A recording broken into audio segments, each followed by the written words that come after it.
In every survey, you eventually have to go up into the roof. So today, I'm just going to give you some basic tips on how to approach going up into a roof and making sure that you do so safely. Now, this may seem like a bit of a silly video to do, because you might think, well, what's dangerous about this? But it is perhaps one of the most dangerous points in a survey that you will come across if you don't have a set process for it. And complacency and a lack of understanding of any part of the process of surveying can lead to problems. So I'm just going to show you the way I go about assessing a loft hatch, and how I go about making sure that I do the same process over again. So here it is, the hatch. So the first thing we have to do is try to identify what kind it's going to be, whether it's going to be the straightforward lift up type, whether it's going to be the slide and drop, or just the key turn and drop down.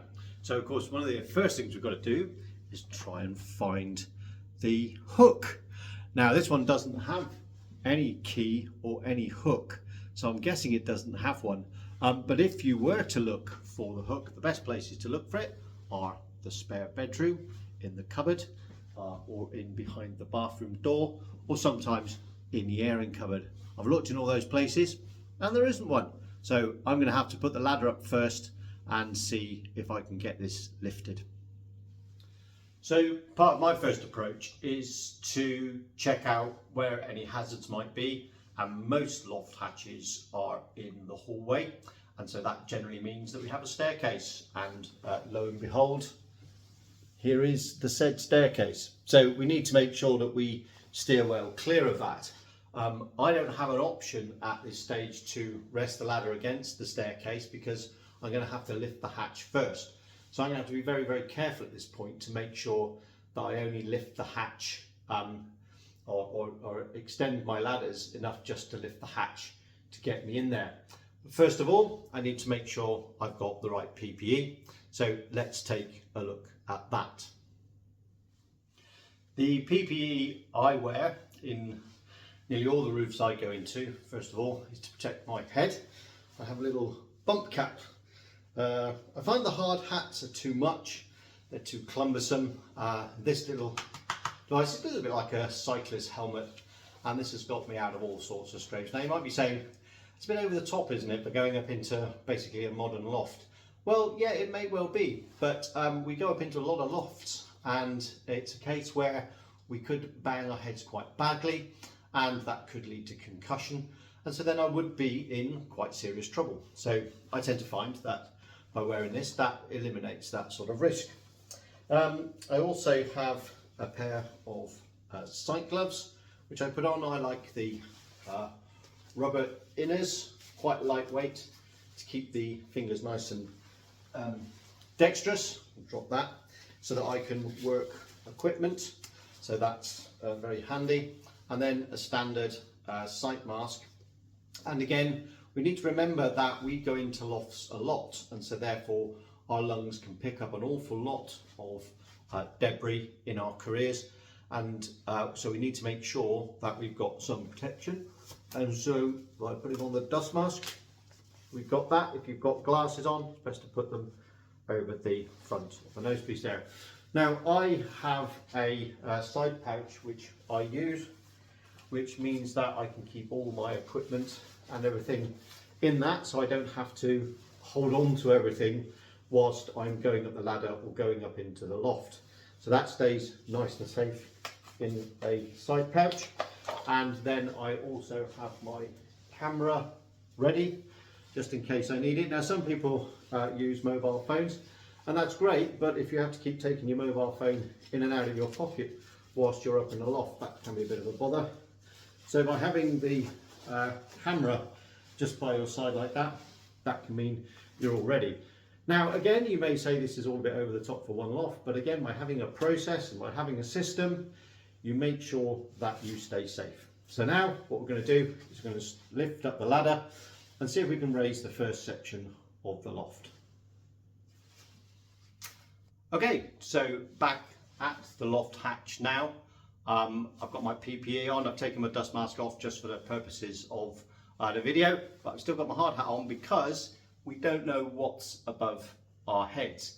Now, I have had it in the past where items have fallen directly out of the loft, and this is where we do need to be very careful. So I've got a telescopic ladder here. I'm going to lift it up to a point where I can stand safely and just lift the hatch and put it at a good angle, being very careful, obviously, that I've got the staircase very close by. So I'm going to make my first approach to the loft hatch, and one of the first things I do is I tap on the loft hatch. One, it tells me how heavy it might be, and the other thing is if there's anything up there, hopefully it scurries away. So banging on the hatch.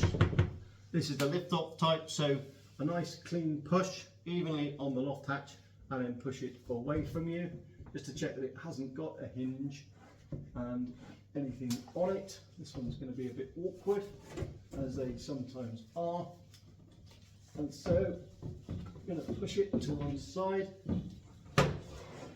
and make sure it's clear of the hatch.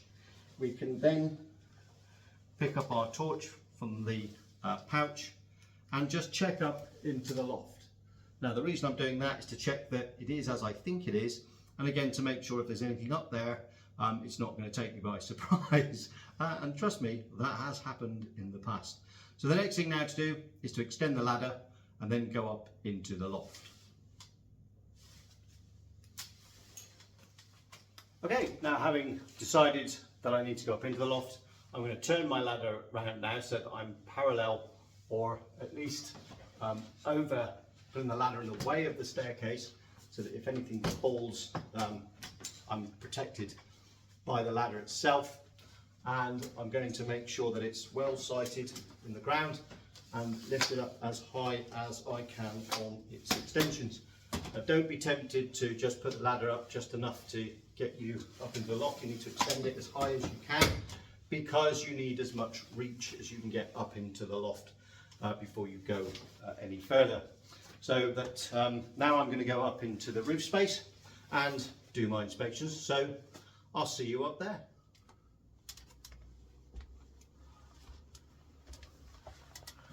Right, so well, here I am in the loft space, and so the next thing to do is to make sure that I can get safely into the loft. I need to check out the type of construction it is, and as you can see, this is a truss rafter roof, so I must only step on the sections that are in line with the trusses. And don't forget, if you can't see the safest place to walk into, then don't go in there. This roof also has some crawling boards that have been put down, so that's rather helpful, so I can now make my way through into the loft quite safely. I've got an LED headlight on at the moment, so that makes sure that I can see quite clearly again without giving up any use of my hands, so I can grip quite nicely, making sure I grip onto the ladder, grip onto the trusses, and then safely into the roof space. So I hope you can see that by putting together some very basic strategies and making sure that you've got a set routine each time, you can take on most lofts very safely. And don't forget, if you are lone working, then you need to make sure that you've notified somebody that you're going up into a loft space, particularly if it's a more complicated one. I sometimes say, well, I'll be out of the loft by 11:30, give them the address, and then phone back to give them the all clear to make sure that they know that I'm safely back down.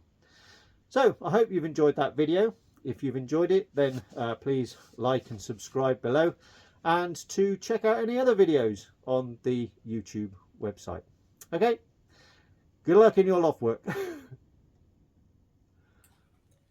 Remember, when you enter into a roof space, check for staircases, check which way the hatch opens, wear protective equipment, keep hands free, and make sure someone knows you are entering into the roof.